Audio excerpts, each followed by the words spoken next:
बाबा सूफ़ घणे किलो आहे? बाबा 80 रुपया। पिणे जी बादशाही आहे जो 80 रुपया पियो हलाई, मार्केट में त 60 रुपया।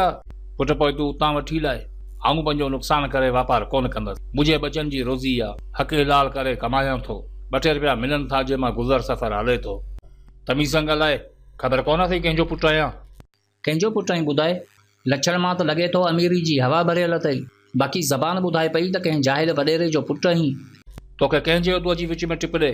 पुटु माणे में हिमत कोन हुई, पिणे में गैरत कोन हुई, न त तूं वञी आ इहे नखरा करे लाहे पादर बूथ वारा हणंदे आ न, अहिड़ो सिधो थी हले आ। इज़त सां ॻाल्हाए सिंधी। इज़त जो मतिलबु सम्झें थो? इज़त जो मयार सम्झें थो? ही चाचा तुंहिंजे पीउ खां बि वॾो आहे, बचनि लाइ रोज़ी पियो करे, तोखे कहिड़ो हक़ आहे जो तूं अची हिन सां बदतमीज़ी कर? पंहिंजी औकात में रहो। पुटु पंहिंजी औकात ई ॾेखारियां पियो तोखे। अखियुनि अॻियां ना इंसाफ़ी थींदी त ज़बान हलंदी। पंहिंजी आकाणी गुरूर खे घटि कर। तव्हांजे इल्म जी बि ख़बर आहे, तव्हांजा अमल बि ॼाणूं था, पहुच टके जी नाहे, बाक़ी ग़रीबनि अॻियां मर्दानगी ॾेखारियो था। ताक़त ॾेखारण जो एॾो शौक़ु अथई त ज़ुल्म ख़िलाफ़ु ॾेखार, धरती जे मफ़ाद लाइ ॾेखार। पोइ असीं बि मञूं त तूं गैरतमंद जो पुटु आहीं, बाक़ी अछो काटन पाए एप्पल जो मोबाइल खणी डाड़ू हणण वारा असां बि खोड़ ॾिठा। ग़रीबनि खां एॾी नफ़रत अथई त वञ पंहिंजी दौलत जी आडिट कर, हर नोट ते कंहिं ग़रीब जो हक़ नज़र ईंदई। तव्हांजे अयाशनि जे करे इन्हनि जे झोपड़ियुनि में बुख जी लहर डोड़े थी। गैरत अथई त अहसासु कर, शर्म अथई त हिसाब ॾे। ग़रीब त तव्हां खां बग़ैर बि हलनि पिया, पर तव्हां ग़रीबनि खां बग़ैर कुझु बि न आहियो। इन्हनि ग़रीबनि जे करे तव्हां जूं ज़मीनूं आबाद थियनि थियूं, तव्हां जूं फैक्ट्रियूं हलनि थियूं। तव्हांजे क़बरनि जी खोटाई बि इन्हनि जे हथां थींदी आहे। ॻोठ हुजे, क़बीलो हुजे, क़ौम हुजे या मुल्क, जॾहिं बि ॾुखियो वक़्तु आयो, इन्ही ग़रीब तबिके सिर ते कफ़न ॿधा।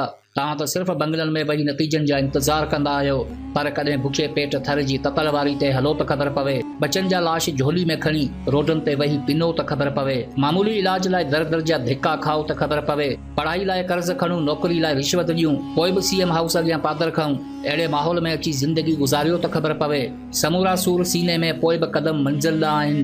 अहिड़ी हिमत, अहिड़ो जज़्बो ॾिसी असांजी औकात सम्झी वञ। ग़रीब बेरोज़गार आहे, पोइ बि सॼो ॾींहुं दर दर जा धिका खाई हिते हुते मज़ूरी करे 2 रुपया कमाए, पंहिंजी औलाद खे मुश्किल सां ई सही पर हिलाल खाराईंदो आहे। इन्हनि जी दाल मानी बि तव्हांजे स्पेशल डिशनि खां वधीक हूंदी आहे, छो त रोज़ी में इन्हनि जी महिनत हूंदी आहे। पढ़ियो नाहीं त कंहिं आलम खां वञी पुछ त इंसानी गुरूर अजायो आहे। कुदरती उसूल ॿुधाइनि था त काइनात जी हर शइ सफ़र में आहे ऐं हर सफ़र जी पुॼाणी लाज़मी हूंदी आहे। दुनिया में कई ज़माना आया, कई इंसान आया, पर अॼु न उहे ज़माना रहिया ऐं न ई उहे इंसान रहिया। तारीख़ खे परखो त ख़बर पवंदी, ही उहा ई दुनिया जिते वॾा वॾा बादशाह दफ़न थी विया, पर पीर पैगंबर बि रही न सघिया। सिकंदर आज़म जहिड़ियूं हस्तियूं बि सुपर ते ख़ाक थी वयूं। ज़माने जा फिरौन इबरत जो निशान बणिजी विया।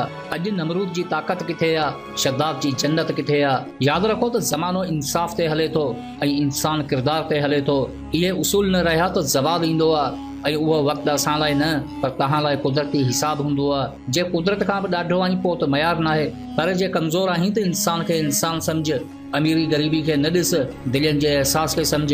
पैदाइश ते असीं रहूं था, दुनिया खिले थी, पर ज़िंदगी में अहिड़ो मक़ाम ठाहियो जो मरण खां पोइ तव्हां खिलंदा वञो ऐं दुनिया रोअंदी रहे। नई सोच जी ज़रूरत आहे, नए अमल जी ज़रूरत आहे। ज़िंदगी जी का पक नाहे, पर किरदार ते भरवसो आहे। भली चेलनि ते संदरा, सिर ते कफ़न ॿधी अनल हक़ जो नारो न हणो, पर जे इंसान आहियो, मुसलमान आहियो, त सही खे सही ऐं ग़लति खे ग़लति चवणो आहे। छो त हक़ ते हलण को ॾोहो न, पर पंहिंजी ज़िंदगी ऐं पंहिंजी क़ौम सां वफ़ादारी हूंदी आहे। ज़िंदगी जी ख़बर नाहे, उसूलनि मां ॼाणूं कोन, इल्म सां वास्तो नाहे, गैरत ॼण आहे कोन। बाक़ी शल न को ग़रीब ॾिसूं, पंहिंजे पाण खे ईअं पेश कंदा आहियूं ॼण माज़ी जूं सभु इजादूं असां ई कयूं आहिनि। जेकी बि मुल्क फ़तेह थिया, असांजे करे ई थिया। यादि रखो त वक़्तु कंहिंजो ग़ुलाम नाहे, क़िस्मत कंहिंजी ख़रीद नाहे। ख़ानदानी नोट ॾिसी बूट न ॾेखारियो, छो त ग़रीब बि हिकु इंसान आहे, तव्हांजो ग़ुलाम नाहे।